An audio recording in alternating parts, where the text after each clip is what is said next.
उधर फरीदाबाद की बात करें तो फरीदाबाद से टिकट ना मिलने को लेकर के तेवर दिखाए गए हैं। फरीदाबाद लोकसभा चुनाव क्षेत्र की महापंचायत आयोजित होगी। 29 अप्रैल डेट है। 29 अप्रैल को यह महापंचायत का आयोजन होना है, यानी कल। और अन्य जो नेता हैं उन नेताओं की तरह किसी दल की गुलामी स्वीकार नहीं करता, ये करण का कहना है। कोई भी राजनीतिक दल बड़ा नहीं होता है, ये भी करण दलाल कह रहे हैं।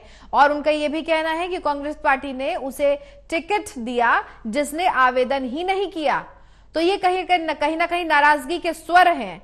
और 29 अप्रैल को एक महापंचायत होने जा रही है, यानी कल एक महापंचायत होगी। उसका इंतजार रहेगा क्या कुछ इस महापंचायत में होता है, क्या कहा जाता है, क्या फैसले होते हैं, किन मुद्दों पर बात होती है, तमाम बातें हैं। अब जो अन्य नेता हैं उन नेताओं की तरह किसी दल की गुलामी स्वीकार मैं नहीं करता हूं, ये करण दलाल का कहना है।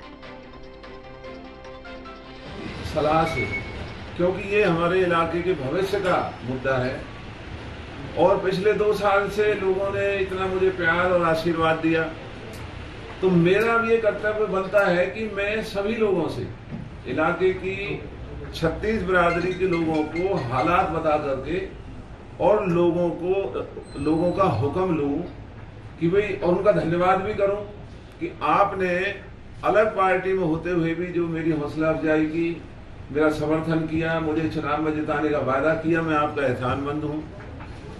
और अब हालात ये है कि मुझे टिकट मिला नहीं है, तो फरीदाबाद लोकसभा चुनाव क्षेत्र के 36 बिरादरियों की पंचायत हमने परसों 9 बजे झाड़ सैतली गांव में बुलाई है।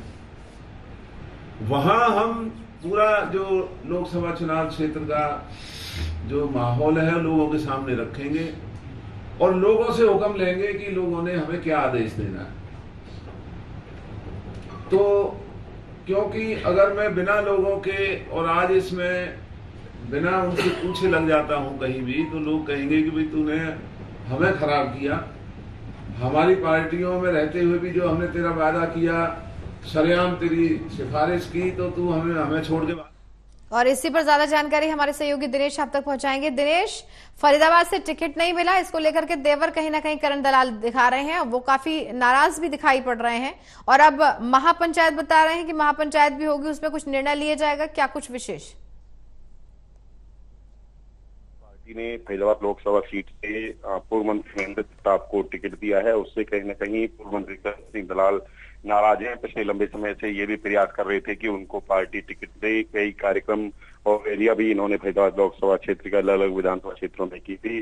अब इन्होंने कल एक छोटी सी मीटिंग की है, उसके बाद ऐलान किया है कि 29 अप्रैल को यानी कि कल झारसेत्री गांव में एक महापंचायत बुलाई है, जिसमें लोगों की राय शुमारी की जाएगी। अब सभी लोग अपने समर्थकों को और कुछ कांग्रेस के नेता भी इसमें जो कार्यकर्ता भी शामिल होंगे। इसमें तय किया जाएगा कि वो लोकसभा चुनाव निर्दलीय लड़ें या कांग्रेस में ही रहें। अभी तक उन्होंने कांग्रेस छोड़ने का कोई ऐलान नहीं किया है। अपनी बगावती तेवर जरूर पूर्व मंत्री करण सिंह दलाल ने दिखाए हैं। तो कल जो है जो रैली होगी, इस महापंचायत का नाम दिया जा रहा है, इसमें अपने जो लोगों से, समर्थकों से पूर्व मंत्री करण सिंह दलाल राय लेंगे, वो चुनाव लड़े। जिस तरह से कहीं ना कहीं उन्होंने नाराजगी है, महेंद्र प्रताप का जो नाम आया है, टिकट उनके नाम हुई है, तो कहीं ना कहीं इसको लेकर नाराजगी इसलिए है कि जब जो है जो नाम गए थे टिकट के लिए, तो उनमें कहीं ना कहीं जो महेंद्र प्रताप का कोई नाम नहीं था और उस पैनल में, और उसके महेंद्र प्रताप के बेटे का नाम पैनल में था। पहले महेंद्र प्रताप ने चुनाव लड़ने से मना कर दिया था एकदम। जिस तरह से उन्होंने टिकट दिया, तो इसको लेकर करण सिंह दलाल और उन समर्थकों में नाराजगी है। कल तय होगा कि और समर्थकों के साथ के बीच में रायशुमारी ली जाएगी कि वो चुनाव लड़े या ना लड़े, या इसी पार्टी में रहकर जो है कांग्रेस प्रत्याशी की मदद करें। कहीं ना कहीं जिस तरह से सुरुचि चौधरी ने और किरण चौधरी ने भी अपने लोगों को इकट्ठा किया, उसके बाद फैसला किया कि वो कांग्रेस पार्टी में रहकर राव दान सिंह का साथ देंगे। इसी तरह वीरेंद्र सिंह और विजेंद्र सिंह भी अपने लोगों की राय ले रहे हैं, समर्थकों की। तो ऐसे करण सिंह दलाल पर सभी की निगाहें टिके रहेंगी, वो कल क्या फैसला लेते हैं।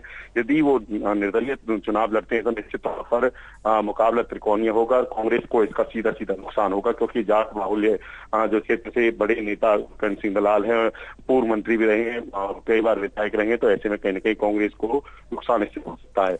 और हो सकता है कि वो चुनाव ना लड़े तो और कहां किस पार्टी का समर्थन करे, ये कल देखने वाली बात होगी। बहुत शुक्रिया तमाम जानकारी के लिए।